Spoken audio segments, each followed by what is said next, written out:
Պարոն Անդրեասյան, SMS-ով դուրս եկաք, SMS-ով հետ եք եկել։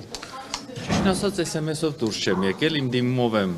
դուրս եկել եւ իմ դիմումով էլ մտել եմ համակարգ պետական նորից։ Սա լուրջ վերաբերմունք է պետական աշխատողի նկատմամբ, որ անկախ կառույցի ղեկավարին այնուամենայնիվ տեղեկությունների համաձայն Նիկոլ Փաշինյանն անձամբ է հրահանգում դուրս գալ։ Նախ վարչապետը ինձ որպես բարձրագույն դատական խորհրդի նախագահի երբեք հրահանգներ չի տվել, ես դա կարող եմ ձեզ երաշխավորել։ Ինչ վերաբերում է SMS հաղորդագրությանը, ես նախկինում էլ առիթ ունեցել եմ ասել, երևի այդ հարցազրույցից որևէ մեկը չի դիտել Civilnet-ին, հուսամ կտեսնեք, որ սա նոր չեմ ասում, որ առաջինը ես եմ վարչապետին դեռևս 2024 թվականի գարնանը SMS հաղորդագրություն ուղարկել իմ ցանկությունների մասին, ուղղակի հարգելով մեր համատեղ աշխատանքը, չէ, SMS հաղորդագրության մասին, աշխատանքից հեռանալու մասին եւ դրանից հետո արդեն նույն թվականի ամռանը Պետրոս Ղազարյանի հարցազրույցի ժամանակ հայտնել եմ, թե քանի անգամ եմ ուզեցել հրաժարական տամ եւ արդեն 2024 թվականի նոյեմբերին նույն կապի միջոցով եղել է խնդրանք եւ ես հարգել եմ։ Ինչու է հրաժարական նախագահի պաշտոնը այնպիսի պաշտոն է, որ հեչ պարտադիր չի վարչապետի բան անել, ասել, որ պետք է պարզապես դիմումը գրել եւ հեռանալ։ Դուք ինչու եք դատական իշխանություն ներկայացուցիչ լինելով, ընդ որում բարձր պաշտոնյա գործադիր իշխանության ներկայացուցիչին տեղյակ պահում։ Նախ միայն գործադիր իշխանության ներկայացուցիչին չեմ տեղյակ պահել, տեղյակ եմ պահել նաեւ 4-րդ իշխանության ներկայացուցիչին, օրինակ Պետրոս Ղազարյանին, իմ ցանկությունների մասին, տեղյակ եմ պահել օրենսդիր իշխանության բազմաթիվ ներկայացուցիչների հանդիպել եմ Հայաստան խմբակցության դաշինքի հետ, հանդիպել եմ քաղաքացիական պայմանագիր խմբակցության հետ եւ բոլոր խմբակցությունների հետ քննարկումները եղել են ոչ թե իհարկե իմ հրաժարականի մասին, այլ բարդությունների, խնդիրների մասին, որ ես եմ առաջին հերթին տեսել դատական իշխանությունում, անկեղծ ասեմ, ինչ որ մի պահի նաեւ հասունացել է այն համոզումը, որ ես չեմ կարող արդյունավետ շարունակել այն բարեփոխումները, որոնց մասին երազել եմ տարիներ շարունակ։ Պարոն Անդրեասյան, այնքան շատ են այս ճեպազրույցի որոշումները, որ դատավորները պետք է վերդիկտ կայացնեն, օրինակ Փաշինյանի որոշմամբ, ցանկությամբ մեդիավայր նարեկ նույնիկ նայեք կան։ Ուրախանում եմ, որ այսպես ենթադրություններ ունեք, բայց ձեր ենթադրությունները սխալ են։ Պարոն Անդրեասյան, դուք հիմա զբաղեցնում եք այդպիսի մի պաշտոն, ձեր նախորդը հիմա դուրս եկավ եւ ըստ մամուլի հրապարակմամբ իրավական հայցերը, երբ որ Նիկոլ Փաշինյանը որոշեց, որ պետք է հետ վերցնել, այդ հանգամանքներ հիմքը։ Հիմա դուք օրինակ ինչով եք զբաղվելու, ձեր գործ ինչ է լինելու, եթե այդ հայցերը պետք է հետ կանչվեն, դուք էլ լուր հետևեք այդ ամեն ինչին, եւ համաձայնվել եք այս պաշտոնին։ Նախ ուզում եմ ձեզ տեղյակ պահեմ, որ ոչ իմ նախորդի, ոչ իմ օրոք որևէ հայց հետ չի վերցվել եւ նման քննարկում չկա։ Եվ նման քննարկում չկա, եւ եթե լինի նման քննարկում, ապա ձեզ հաստատ տեղյակ կպահենք, ես բոլոր դատական վեճերով ներկայացնելով Հայաստանի Հանրապետությունը մեծ պատիվ է ինձ համար, եւ միջպետական վեճերով Ադրբեջանի հետ, եւ արբիտրաժային գործերով, եւ մարդու իրավունքների եվրոպական դատարանում, ես ներկայացնում եմ անխափան Հայաստանի շահերը, եւ այդ շահերը պաշտպանում եմ այնպես, ինչպես պետք է մեր երկրին, եւ որ ոչ դուք, ոչ ձեր երեխաները չհայտնվեն լրացուցիչ մեծ ֆինանսական վնասների կամ Բանկում պահվող հայրազմագերիների։ Բայց նախաստորագրված պայմանագրում նման կետ կա, որ պետք է հայցերը հետ քաշվել։ Այսինքն դուք հաշտ եք այդ մտքի հետ եւ Եղիշե Կիրակոսյանը եւ դեմ եւ դուրս եկավ, դուք կարծում եք, որ այո, մենք պետք է ներկայացված հայցերը հետ քաշենք։ Ես ուսումնասիրել եմ ամբողջ փաթեթը, պարոն Կիրակոսյանը չի ստացել եւ նաեւ մեր գրասենյակը չի ստացել որևէ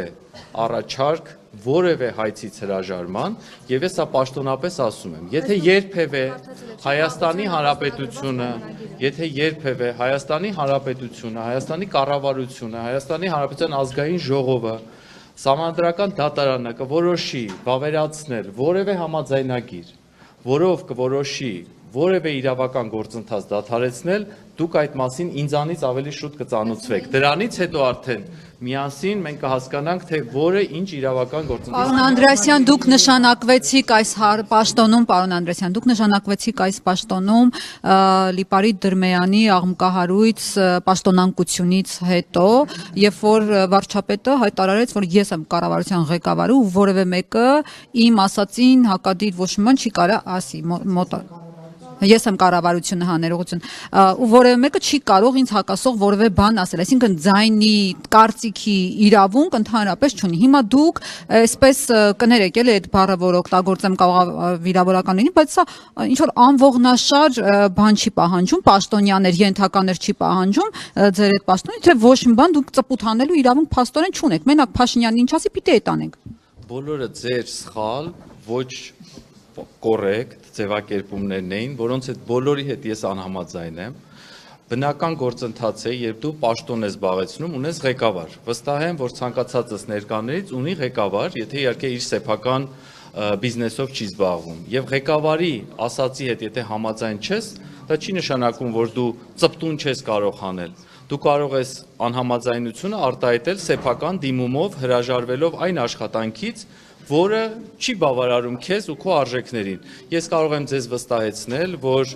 ոչ մի իմ նախորդ աշխատանքում չի եղել մեկ օր, երբ ես անցկացրել եմ այդ աշխատանքում, լինելով անհամաձայն իմ արժեքների եւ սկզբունքների հետ եւ հետեւաբար եթե երբևէ ես այս պաշտոնից հեռանամ ոչ այլ նպատակներով այլ իմ սկզբունքների հետ հակասության պատճառով ձեզ այդ մասին կտեղեկացնեմ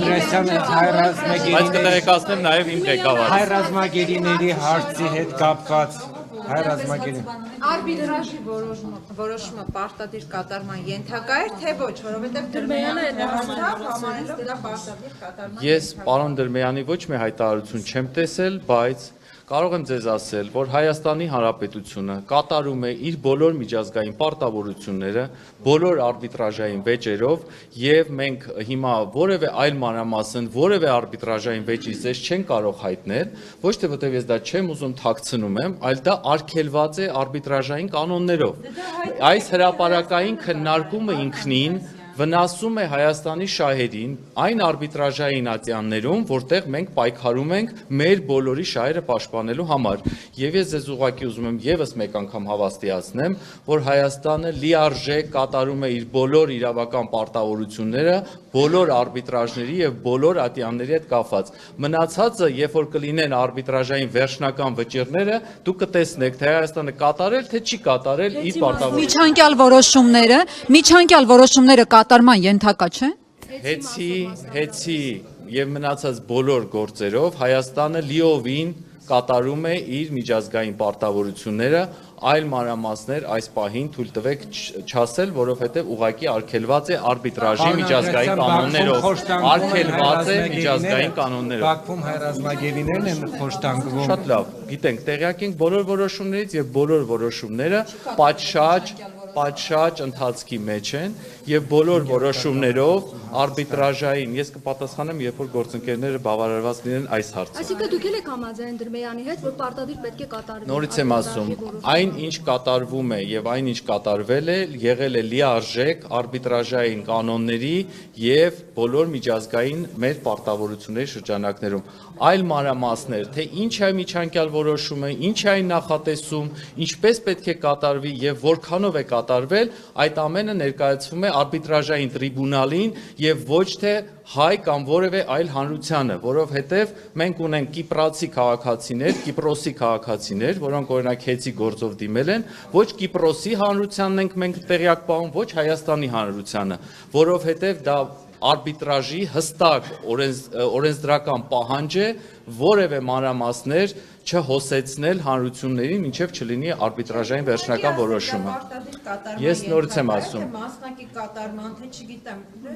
Ինչը որ որոշում է, կատարվում է եւ կատարումը իրականացվում է այն չափով, որքանով պատշաճ է, ճիշտ է արբիտրաժային կանոններով։ Լսում եմ ձեզ Նարեկ ջան։ Դուք նոր եք աշխատանքի անցել, այդ հարցին ստիպում են պատասխանել։ Ես հաճույքով պատրաստ եմ։ Եթե կարելի նաև Ես վաղ չունեմ որևէ աշխատանքից ազատվելու, ունեցել եմ բազմաթիվ աշխատանքներ, որոնցից հաճույքով եւ ոչ այնքան հաճույքով հրաժարվել եմ։ Եվ իմ չպատասխանելը ոչ թե ինչ-որ վախերի հետ է կապված, այլ ընդհանրապես հարգանք է արբիտրաժի օրենքների եւ կանոնների հանդեպ։ Եվ մի բան էլ, եթե ի վերջո անկախ ձեր քաղաքական կամ այլ նախասիրություններից, եթե մենք բոլորս մտահոգ ենք, որ Հայաստանը չհայտնվի մեծ տուգանքների, մեծ գումարների, մեծ պատիժների, սանկցիաների տակ, խնդրում եմ չխոչընդոտել իմ այն աշխատանքը, որը միտված է պաշտպանել բոլորիս բոլորիս երեխաների գումարները ապագա բոլոր հնարավորություններ խոչընդոտումը ես վերջացնեմ ես ասում եմ խոչընդոտումը այն է որ հիմա